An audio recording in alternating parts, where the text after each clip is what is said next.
जब आप ये कहते हैं कि मैं रोज़ उतना पढ़ नहीं पाता हूँ, इसके बुनियादी तौर पर 2-3 रीज़न्स हो सकते हैं। पहली बात तो कोई भी नहीं पढ़ पाता है, मैं भी नहीं पढ़ पाता हूँ उतना। हम लोग प्रिटेंड करते हैं कि हम बहुत पढ़ते हैं। ईमानदारी की बात है कि मैं आज तक कभी भी 1 घंटे से ज़्यादा एक साथ नहीं पढ़ पाया हूँ, और मैंने ठीक-ठाक पढ़ाई की है वैसे, है ना? आप भरोसा कर सकती हैं इस बात पे। एक तो अपने आसपास ऐसे लोगों से बचिए जो बार-बार दबाव बनाए कि मैं तो बहुत पढ़ता हूँ, तू कितना पढ़ती है? आप कितने घंटे का टारगेट लेके चल रहे हैं, एक प्रॉब्लम ये भी हो सकती है। आपकी उम्र में कॉलेज के अलावा अगर आप 3-4 घंटे पढ़ लेते हैं तो पर्याप्त है। कॉलेज के 3 साल सिर्फ पढ़ाई के लिए नहीं है, पढ़ाई से ज़्यादा सीखने के साल हैं, मंच पे आने के साल हैं। दोस्तों के साथ फिल्म देखिए, दोस्तों के साथ आउटिंग पे जाइए, रेस्टोरेंट में बैठ के खूब बकवास कीजिए उनके साथ। उसमें जो सीखेंगे वो केवल पढ़ाई से नहीं सीखेंगे। तो दिन में 3-4 घंटे बहुत होते हैं। और बाकी मैं एडवाइस करता हूँ बच्चों को कि बहुत सारी एक्टिविटीज़, जिसमें से एक एक्टिविटी चाय की दुकान पर दोस्तों के साथ बैठना, 1 घंटे बात करना भी शामिल है। पर्सनैलिटी ग्रूमिंग के लिए बहुत ज़रूरी है। फिर आप लोगों की उम्र में इमोशंस थोड़े उठापटक होती रहती है।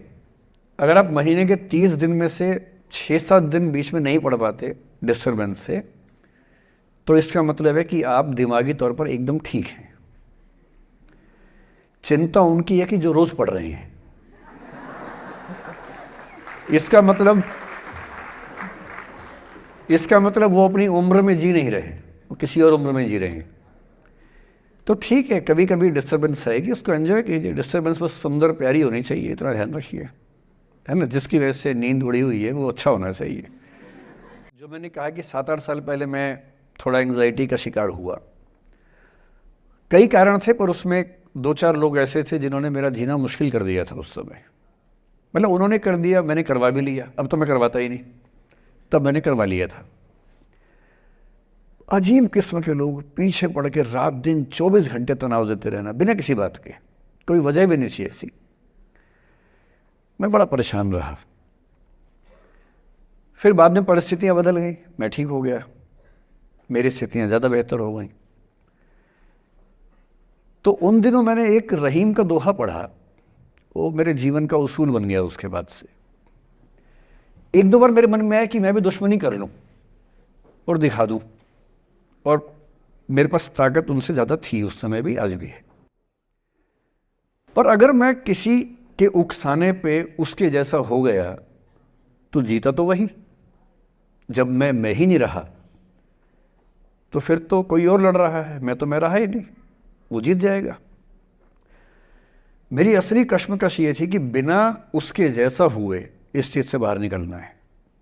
ये कुछ वैसे कि आप सड़क पे जा रहे हैं, कीचड़ में सूअर लोटा हुआ है, उछल उछल लौट रहा है, आपके सफ़ेद कमीज पे छींटा पड़ गया। अब 2 ऑप्शंस हैं, या तो हिसाब बराबर करने के लिए उतर जाइए, उसको आप कैसे गंदा करोगे? वो तो पहले ही मस्त है उसी गंदगी में, उसका तो स्वभाव है। आपका एक छींटा है, आप पूरी कमीज गंदी कर लेंगे वहां जाके। तो सबसे अच्छा क्या है, वहां से निकल जाना, लेट गो कर देना। तो मैंने रहीम का एक दोहा अपना सार बना लिया, रहीमन ओछे नरन सो बैर भली ना प्रीति। रहीमन ओछे किस्म के लोगों से ना बैर अच्छा है ना प्यार अच्छा है। काटे चाटे श्वान के दुह भांति विपरीति। कुत्ता काटे तो दिक्कत, कुत्ता चाटे तो दिक्कत। तो मेरा उसूल क्या है, इस तरह के लोगों से ना दोस्ती ना दुश्मनी, ना दिल में ग्रजेस रखने हैं कि हिसाब बराबर कर दूंगा, हरा दूंगा, रखना ही नहीं। और मेरी अब ठीक ठाक दोस्ती तो क्या होगी, मतलब जब हम मिलते हैं बड़े प्यार से मिलते हैं, मुझे दिक्कत है ही नहीं, नाराज़गी भी नहीं है। मुझे लगता है कि वो अपना धर्म निभा रहा था, मैं अपना निभा रहा हूँ। और अगर मैं दुश्मनी पाल लेता, अपना बीपी बढ़ाता, डायबिटीज़ करवा लेता, मैंने पाला ही नहीं, ना मैं पालता हूँ। और भी ऐसे कई इंस्टांसेस हैं जहाँ दुश्मनी करने का पूरा स्कोप था, पर मैं दुश्मनी करता नहीं, मुझे शौक ही नहीं दुश्मनी करने का। मेरा दुनिया में एक भी दुश्मन नहीं है, मतलब मैं कईयों का हूँ, मेरा एक भी नहीं है। जो मुझे अपना दुश्मन मानते हैं वो मेरे दुश्मन नहीं, मेरे लिए वो परिचित हैं। जो मित्र हो सकते थे या हो सकते हैं, फिलहाल मित्र नहीं है लेकिन दुश्मनी नहीं है। और अगर दुश्मनी कभी हो भी जाए ना, ये ध्यान रखना है कि बाद में दोस्ती हो सकती है। बशीर बद्र ने कहा है, दुश्मनी जमकर करो लेकिन ये गुंजाइश रहे, गर कभी हम दोस्त हो जाएं तो शर्मिंदा ना हो। ये मैं ध्यान रखता हूँ हमेशा। मतलब मेरे ख्याल से ये असफलता आपसे ज़्यादा आपके माहौल की, आपके पेरेंट्स, आपके टीचर्स की है कि उन्होंने आपको, मतलब कुछ बच्चे अपने आप से इतनी उम्मीद पाल लेते हैं कि फेलियर झेल नहीं पाते। आप वैसे बच्चों में हैं। जो आपने कहा ना कि मैं शुरू से बहुत अच्छी स्टूडेंट रही हूँ, ये दुर्भाग्य की बात है, ये अच्छी बात नहीं है। मैं नहीं चाहता कि बच्चे अच्छे स्टूडेंट बने। अच्छे स्टूडेंट का मतलब जो बहुत पढ़ाकू किस्म के होते हैं, सीधे स्कूल से घर, घर से स्कूल, घर में घुसते ही होमवर्क करना शुरू किया, वैसे बच्चे ज़िंदगी में बड़े परेशान रहते हैं। बच्चों को होना चाहिए छटा हुआ टाइप का, शरारती, बदमाश, मतलब काम भी करें स्कूल का, लेकिन बेसिकली आपको स्मार्ट होना है, कॉन्फिडेंट होना है। पढ़ाकू होने से ज़िंदगी बहुत अच्छी नहीं चलती है। ज़िंदगी के लिए ना व्यक्तित्व चाहिए। हुआ क्या आपके साथ, आपको बता दिया गया कि अच्छा बच्चा वो है जो पढ़ता है, होमवर्क करता है, आपने वो सब किया। तारीफ़ें आपकी इतनी हुई होंगी कि बेटा तुम तो कुछ भी कर दोगी, आपको भरोसा हो गया कि मैं कुछ भी कर दूंगी।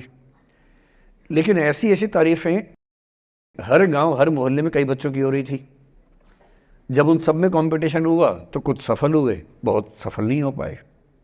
तो जो सफल नहीं हो पाए उनको बहुत बेचैनी हुई। आपका सौभाग्य है कि अब तीसरी बार में सफल हो गई। कई ऐसे लोग हैं जो कभी सफल नहीं हुए ज़िंदगी में, उनको भी तो जीना है। तो मैं एक ही बात कहूँगा, अपने आप से उम्मीदें कम कर लीजिए। और ये आसान नहीं होता है। इसका तरीका ये है कि एक दो ऐसे अच्छे दोस्त जो अच्छे भी हैं, दोस्त भी हैं, और बहुत उम्मीदें ना रखते हैं, ना आपको रखने देंगे अपने आप से। डायरी लिखने से लेकर कुछ अच्छे उपन्यास पढ़ना, अच्छी फिल्में देखना, जो आपको सहज होना सिखाएं, न कि महान होना सिखाएं। महानता से बड़ा कोई रोग नहीं है, इस चक्कर में नहीं पड़ना है। सामान्य होना है। असली जद्दोजहद सामान्य होने की है, महान होने की नहीं है। सहज होना है। तो अपने आप से क्या कहना, रोज़ कहना है, कोशिश पूरी करूँगी, सफलता मिल गई तो बढ़िया, नहीं तो क्यों डरे, ज़िंदगी में क्या होगा, कुछ ना होगा तो तजुर्बा होगा। देखिए, जो नसीब का मामला है, मेरे ख्याल से आपकी उम्र में नसीब को नहीं मानना चाहिए। दुनिया में किसी को नहीं पता कि नसीब है या नहीं, और है तो कितना है। सब तुक्का लगा रहे हैं, मैं भी तुक्का लगा रहा हूँ। ठीक, जो हार जाता है ना, उसको तसल्ली देना बहुत ज़रूरी है, वरना वो जी नहीं पाएगा।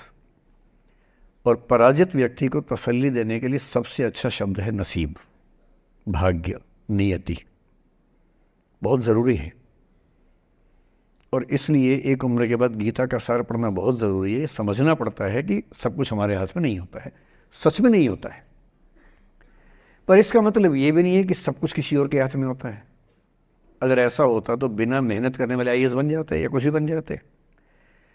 ये हो सकता है कि आईएएस बनने के एग्ज़ाम में 10 ने मेहनत की, उनमें से 8 का हुआ, 2 का नहीं हुआ। पर यह नहीं हो सकता कि एक आदमी ने मेहनत नहीं की तो उसका आईएएस हो गया। बिना मेहनत के तो नसीब भी नहीं मिलने वाला है। इसलिए ये मान लीजिए कि कुछ ना कुछ चीज़ें हमारे कंट्रोल में नहीं हैं, लेकिन जितना कंट्रोल में है उस पर पूरी ताकत लगाएंगे, पूरा डिसिप्लिन रखेंगे, तो हम अपनी किस्मत सबसे अच्छी लिख पाएंगे। सबसे अच्छी मतलब बाकियों से नहीं, मेरी जितनी अच्छी हो सकती है उतनी अच्छी लिख पाएंगे। और इसलिए अगर आपको लगे कि मैं नहीं कर पाऊंगी कोई काम, तो उसको गिव अप ही कहते हैं। लेट गो का मतलब तब होता है जब आप मन भर चुका है, अब उसकी ज़रूरत महसूस नहीं हो रही। जैसे आईएएस बनने की कोशिश कर रहे हैं, नहीं बन पाए, तैयारी छोड़ दी, गिव अप है। बन गए, नौकरी की, मज़ा नहीं आया, छोड़ दिया, ये लेट गो है। लेट गो करने के लिए पहले हासिल करना पड़ता है, या हासिल होने से पहले उस मनोभूमि पर पहुंचना पड़ता है जहां हासिल होने का सुख आपने महसूस कर लिया और उसमें मज़ा नहीं आया, ठीक ही है, औसत है, तब छोड़ दिया। इसलिए आपकी उम्र को शोभा नहीं देता कि हम नसीब की बात करें, ये शोभा देता है मेरी उम्र को। तो 30-40 के बाद नसीब, भाग्य, नियति चलेगा।